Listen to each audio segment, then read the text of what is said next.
नमस्कार दोस्तों, अर्थशास्त्र की इस वीडियो कक्षा में आप सबका स्वागत है। आज हम शुरू कर रहे हैं चेंज इन डिमांड, मांग में परिवर्तन। आज का टॉपिक हमारा है मांग में परिवर्तन। अब मांग में परिवर्तन किन कारणों से होता है?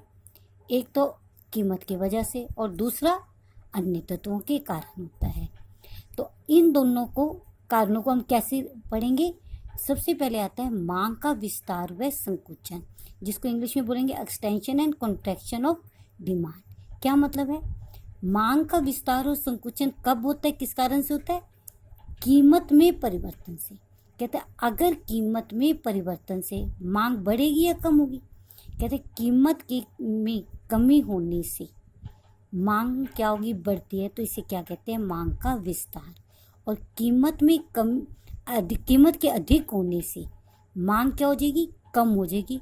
तो इसे क्या कहते हैं? मांग का संकुचन।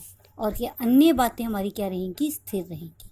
केवल कीमत में परिवर्तन होता है तो उसे क्या कहा जाता है? मांग का विस्तार व संकुचन।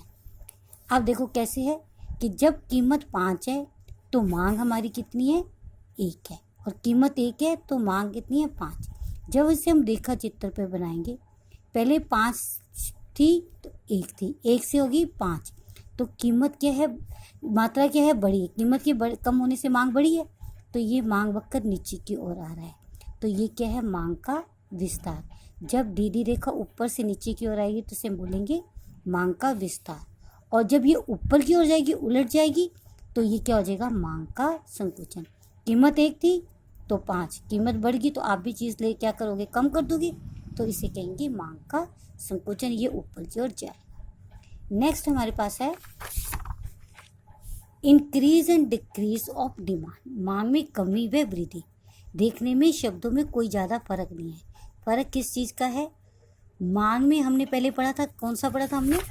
मांग में विस्तार व संकुचन, एक्सटेंशन और कॉन्ट्रैक्शन पढ़ा था। ये तो था कीमत में परिवर्तन से। और अब वृद्धि और कमी होती है, ये किस केस में होगी? जब अन्य तत्वों में परिवर्तन होता है। कीमत तो जितनी है उतनी ही रहेगी, लेकिन अन्य तत्व है, अचानक से आपकी आय बढ़ गई। तो जब आपकी आय बढ़ेगी तो आप तो डिमांड बढ़ाओगे ना बढ़ाओगे। इसी प्रकार कोई और है, कोई चीज़ फैशन में आ गई, फैशन में चीज़ आ गई तो आप महंगी भी लेने को तैयार हो जाओगे। वो चीज़ें जब किसी वस्तु की मांगी गई मात्रा में उसकी कीमत के अतिरिक्त अन्य तत्वों में परिवर्तन होने के कारण परिवर्तन होता है तो उसे मांग में वृद्धि या कमी कहते हैं। अगर मांग बढ़ती है तो उसे इंक्रीज इन डिमांड कहते हैं, और मांग में कमी होती है तो उसे डिक्रीज इन डिमांड कहते हैं। इसको कैसे समझेंगे? पी और क्यू हमारे पास है। कीमत 5 है तब भी क्वांटिटी आप 1 मांग रहे हो। कीमत 5 है लेकिन आपने मांग बढ़ा दी किसी अन्य कारण से। तो पहले आपका डी वक्र यहाँ पे था, ये डी है, ये पहला है, 5 और 1 है। और जैसे ही आपने इसके अंदर वृद्धि हुई, कीमत तो वही रही लेकिन आपने इसकी मांग बढ़ा दी, तो ये D1 हो गया, नई आ गई स्थिति। तो जब डिमांड वक्र आगे की ओर खिसक जाता है, यानी कि राइट हैंड साइड पे आ जाएगा तो ये वृद्धि को दिखाएगा, और लेफ्ट हैंड साइड पे चला जाएगा तो ये किसको दिखाएगा? कमी को दिखाएगा। अब हम करते हैं मांग में वृद्धि और कमी के कारण। किन कारणों से ये मांग में वृद्धि और कमी होती है? तो देखो किस कारण से होगी? उपभोक्ता की आय में परिवर्तन। अभी मैंने आपको एग्जांपल पहले दी थी कि अगर आपकी आय बढ़ जाएगी तो आप ऑटोमेटिकली आय बढ़ने पर आप मांग ज़्यादा करोगे, और अगर आपकी आय कम होगी तो हम मांग अपने आप कम कर देंगे। आगे सेकंड नंबर है प्रतिस्थापन वस्तुओं की कीमतों में परिवर्तन।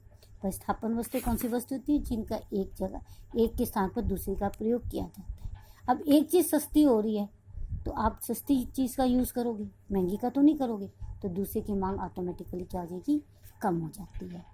उपभोक्ता रुचि में परिवर्तन, और उपभोक्ता की रुचि में अगर परिवर्तन हो जाता है, कोई फैशन में चीज़ है या किसी को अपना अपना टेस्ट है तो उसमें परिवर्तन हो जाता है तो भी क्या होगा? मांग में वृद्धि या कमी हो जाएगी।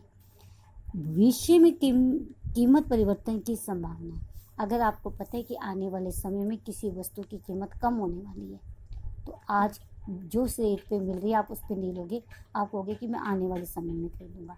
या अगर वो बढ़ने की उम्मीद है, आप कहते हो प्याज के रेट बढ़ने वाले हैं, तो आप अभी से उसका स्टॉक करना शुरू कर देते हो। तो अगर कीमत की संभावनाएं भी क्या कहती है, मांग में वृद्धि और कमी का कारण बनती है। और आगे क्रेताओं की संख्या में परिवर्तन, खरीदने वालों की संख्या में क्या पड़ता है, जनसंख्या में वृद्धि हो सकती है। दूसरा, अगर कोई चीज़ सस्ती हुई थी तो उसको खरीदने वालों की संख्या भी बढ़ जाएगी। अब हमारे